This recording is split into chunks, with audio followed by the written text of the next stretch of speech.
अभी अपन अकाउंट्स का यूनिट 1 करेंगे।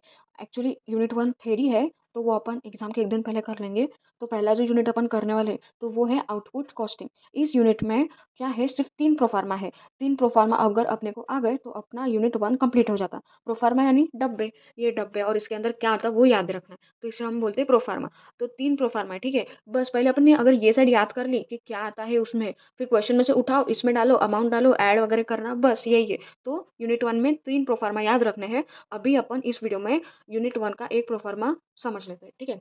तो पहला जो प्रोफ़ार्मा है, pro forma of cost sheet. Question में आएगा कि कॉस्ट शीट बनाओ, तो हमें ये प्रोफ़ार्मा याद रखना है, ठीक है? क्या बोला क्वेश्चन में कि मैं क्वेश्चन में बताऊँगी, पहले प्रोफ़ार्मा देखते हैं। कॉस्ट शीट बनाओ, तो ये प्रोफ़ार्मा क्या है उसमें, particulars, unit and amount only, ठीक है?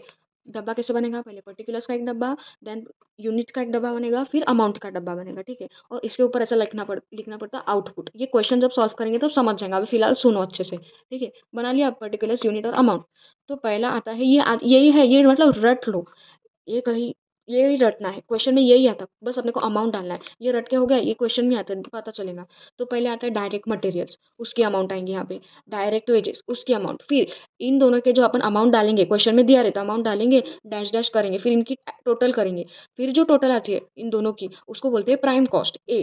फिर अपन ऐड करते क्या है, फैक्ट्री ओवरहेड। फैक्ट्री ओवरहेड का अमाउंट क्वेश्चन में दिया रहेगा, उसका ऐड, उसके अमाउंट डाल देने के, देन उन दोनों का एडिशन करना।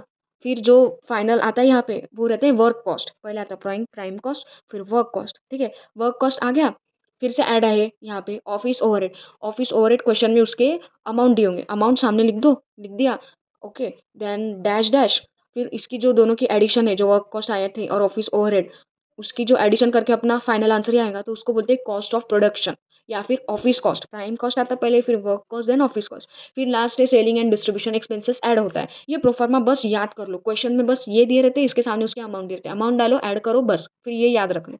मतलब ये पार्ट याद रखना है, ये पार्ट क्वेश्चन में दिया है, ठीक है? तो यहाँ तक आ गए थे। फिर selling and distribution expenses, question में अमाउंट नहीं है, अमाउंट डालो, ऐड करो, फिर जो ऐड किया उसको बोलते हैं टोटल कॉस्ट, ठीक है? तो पहले ए आ गया प्राइम कॉस्ट, बी आ गया वर्क कॉस्ट, सी आ गया कॉस्ट ऑफ प्रोडक्शन या फिर इसे बोलते हैं वर्क कॉस्ट, और डी आ गया टोटल कॉस्ट, ठीक है? फिर लास्ट में सेल्स भी क्वेश्चन में दिया रहता है, ये प्रॉफिट अभी के लिए भूल जाओ, सेल्स क्वेश्चन में दिया रहता है। सेल्स की अमाउंट डाल दो, फिर सेल्स की अमाउंट डाल दी, इसका एंड टोटल कॉस्ट का माइनस कर दे, माइनस करके जो बचा उस वो बीच में लिखते हैं, और ये जो बीच में लिखते हैं उसे बोलते हैं हम प्रॉफिट। अभी एक बार क्वेश्चन से समझते हैं, ठीक है? अभी क्वेश्चन देखो, एक सेकेंड मेरे को क्वेश्चन निकालने दो। ये सारे प्रोफार्मा है, 3 प्रोफार्मा है ना।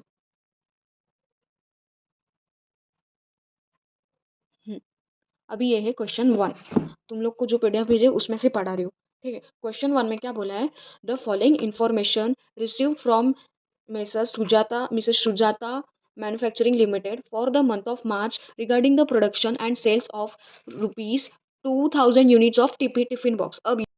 अभी क्या बोला है, 2000 यूनिट्स। याद रखना, यहाँ यूनिट्स आते हैं उसके सामने ये आता है, ठीक है? ये मैं बताती हूँ ये क्यों याद रखना बोल रही हूँ। फिर ये क्वेश्चन देखो, हमने प्रोफार्मा पढ़ा था, उसमें डायरेक्ट मटेरियल था, डायरेक्ट वेजेस था, direct expenses, work overhead, administration overhead, selling and distribution expenses and sales. ये हमने जो प्रोफार्मा पढ़ा उसमें ऑलरेडी था, मैंने बोला था उसमें किसी अमाउंट उठानी है, तो ये रहे उसके अमाउंट, ठीक है? अमाउंट उठाने हैं, बस जो प्रोफार्मा था, प्रोफार्मा में अमाउंट डालनी है। तो from the above information prepare a cost sheet, prepare और कॉस्ट शीट। कॉस्ट शीट बोला है तो कॉस्ट शीट का प्रोफार्मा याद रखना, जो अपन ने अभी देखा, ठीक है? फिर अपन ने देखा था ना, प्राइम कॉस्ट था, work cost, office cost and total cost. अभी मैं बताती, देखो, अभी सबसे पहले क्वेश्चन आ गया, कॉस्ट शीट बोला है, सबसे पहले लिखना cost sheet for the month of March, फिर ऊपर लिखना प्रोडक्शन, ठीक है? ये डब्बा बनाएंगे ना, पर्टिकुलर्स, यूनिट एंड अमाउंट, उसके ऊपर एकदम ऐसे प्रोडक्शन 2000 यूनिट्स। देखो यहाँ पे था सेल ऑफ रुपीज 2000 यूनिट्स, लिखा है यहाँ पे, ठीक है? ये प्रोफार्मा में दिया है, कुछ भी चेंज नहीं है, ये सब प्रोफार्मा में दिया है। प्रोफार्मा याद करूँ, डायरेक्ट मटेरियल, क्वेश्चन में बोला है डायरेक्ट मटेरियल, देखो डायरेक्ट मटेरियल 30,000, उठाओ 30,000, डायरेक्ट मटेरियल में अमाउंट के कॉलम में 30,000 लिख दो। अभी यहाँ पे यूनिट्स बोला है, तो सिंपल है ये भी, डायरेक्ट मटेरियल लिखा, उसकी अमाउंट लिख दी, 30,000 डिवाइडेड बाई 2,000 कर देने का। ये जो यूनिट्स क्यों लेते हैं पता है क्या, यहाँ पे जो अपने क्वेश्चन में अमाउंट थे, 30,000 डिवाइडेड बाई 2,000 15.00, ठीक है? फिर डायरेक्ट एक्सपेंसेस प्रोफार्मा में दिया है, प्रोफार्मा जैसे है उसके बाहर का कुछ भी नहीं है। डायरेक्ट एक्सपेंसेस कितना है, डायरेक्ट एक्सपेंसेस 4,000, अमाउंट उठाओ, डायरेक्ट एक्सपेंसेस में 4000 लिख दो, फिर 4000 कॉस्ट के अमाउंट में लिख दी, 4000 डिवाइडेड बाय 2000 2.00। ठीक है, फिर आते हैं direct wages. Direct wages question में दिया है 10,000 अमाउंट है, कॉस्ट के इसमें लिख दो 10,000 डिवाइडेड बाय 2 मतलब कितना आता है 5।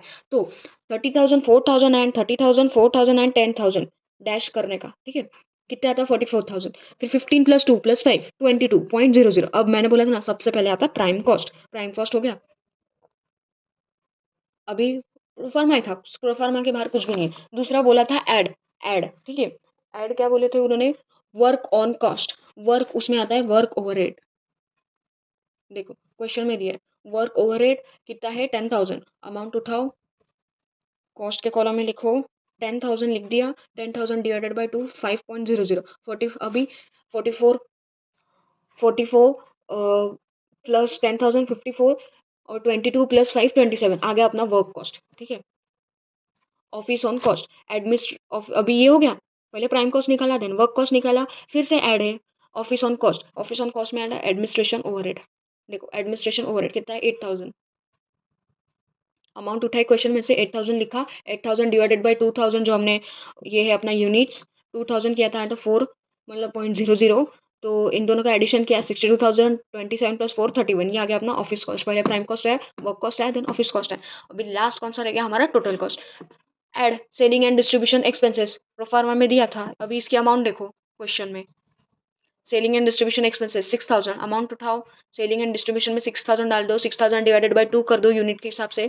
2 किया तो 3 आता। इन दोनों के एडिशन करो नीचे लिखो, इन दोनों के एडिशन करो नीचे लिखो। तो इनकी एडिशन क्या है टोटल कॉस्ट। पहले प्राइम कॉस्ट, फिर work cost, then office cost, then total cost. Total cost आ गई। अभी मैंने बोला था सेल्स। सेल्स भी अपने क्वेश्चन में दी रहती। देखो सेल्स क्वेश्चन में दी है सेल्स 78,000। अमाउंट उठाओ, सेल्स सेल्स लास्ट में लिखने का एकदम एकदम जो एंड रहता है ना सेल्स लिखो, अमाउंट 78,000 लिख दो। फिर 78,000 divided by 2 divided by 2,000 39, then 78 और 68 इनका माइनस करो तो आता है 10,000। ठीक है, फिर 10,000 डिवाइडेड बाय 2,000 तो आता है 5। ये हो गया हमारा net profit which is balancing figure. बस इतना ही है क्वेश्चन में। एक बार तुम अच्छे से पढ़ो इसका। और एक क्वेश्चन नंबर जो 3 है 1 हो गया, क्वेश्चन नंबर 2 दूसरा प्रोफार्मा है तो ये दूसरे वीडियो में बताऊंगी। ठीक है, जो क्वेश्चन नंबर 3 है ये वाला कॉस्ट शीट बनाओ, ये वाला भी तुम लोग पढ़ो। क्वेश्चन नंबर 1 2 पढ़ो, प्रोफार्मा देखो एकदम ईजी है, आराम से समझ जाएगा।